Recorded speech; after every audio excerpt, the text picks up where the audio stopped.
The plea for Rama's return, the brothers' grief and Dharma. Chapter 101 Bharat's plea, the passing of King Dasaratha.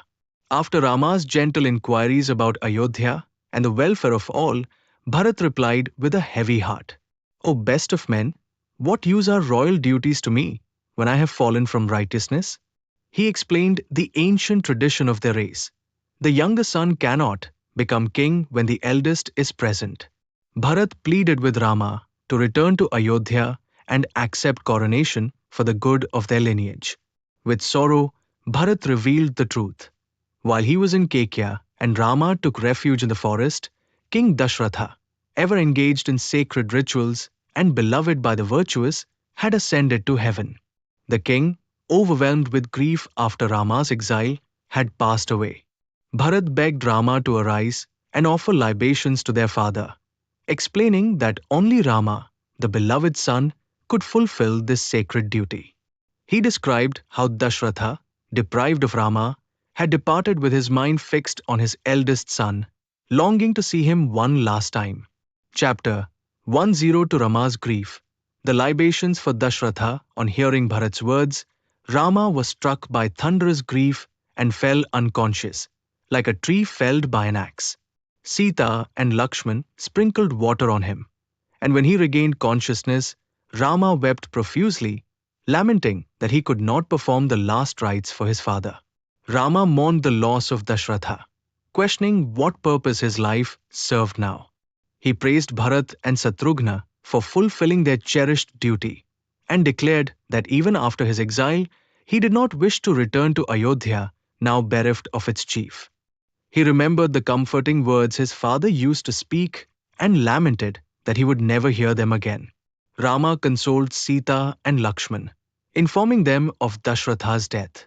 Tears welled up in the eyes of all the brothers and Sita. The brothers, having consoled Rama, prepared to offer libations to their father. Sita, overcome with grief, could not look at her husband. Sumantra, the wise charioteer, consoled Rama and led him to the Mandakini river for the sacred rites. Rama, Lakshmana, and Sita descended to the river, offered water libations facing south, and placed balls of ingudi pulp mixed with badri fruit on darbha grass for their father. Rama, weeping, prayed that the offering would reach Dasaratha in the world of the mains. The mountain echoed with the brothers' lamentations, and the soldiers of Bharat, hearing the tumult, realized that Bharat must have joined Rama in mourning. The people rushed toward the hermitage, eager to witness the reunion of the brothers. Chapter 103 The Mother's Wailing.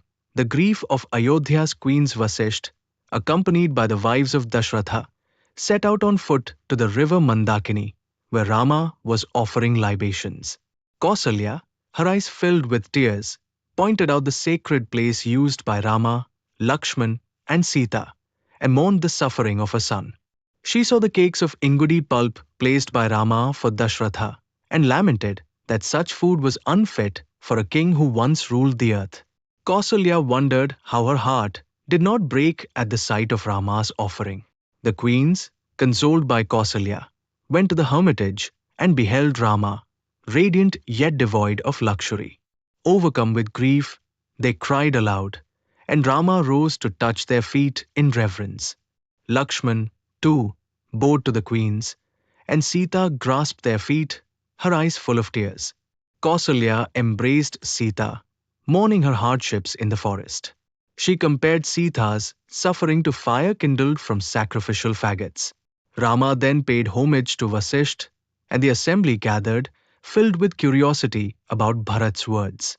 Rama, Lakshmana, and Bharat sat together, resplendent as three sacrificial fires encircled by priests. Chapter 104 Bharat's repeated plea. Rama's justification. Rama, having consoled Bharat, questioned why he had come to the forest in bark robes and matted hair. Bharat, joining his palms, explained that Dasaratha, tormented by grief and instigated by Kaki, had banished Rama and died in sorrow. Bharat begged Rama to accept coronation, fulfill the desire of the people, and restore Ayodhya's joy. He beseeched Rama to show mercy to his brothers, mothers, ministers, and subjects, and to accept the hereditary and perpetual order of kingship. Rama embraced Bharat, praising his noble nature and declaring that he found no fault in him.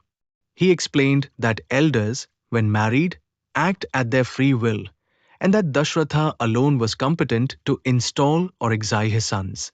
Rama insisted that he must honor his father's command and live in the forest for 14 years, while Bharat should rule Ayodhya. He believed that Dasaratha's will was for his highest welfare and that the overlord's word should not be set aside. Chapter 105 Bharat's Lamentation. Rama's consolation that night passed painfully for the four brothers, surrounded by friends. In the morning, Bharat addressed Rama, offering the kingdom back to him and declaring that only Rama could bear its burden. Bharat compared himself to a man who plants a tree but cannot enjoy its fruit, urging Rama not to chastise his devoted servants. He wished for Rama's coronation and the joy of Ayodhya's people. Rama, seeing Bharat's anguish, consoled him with wisdom.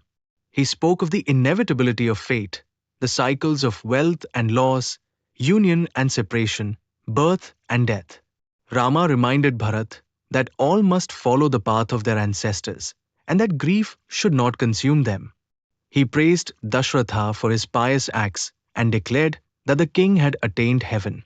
Rama urged Bharat to compose himself, return to Ayodhya, and honor their father's command, while he himself would remain in the forest.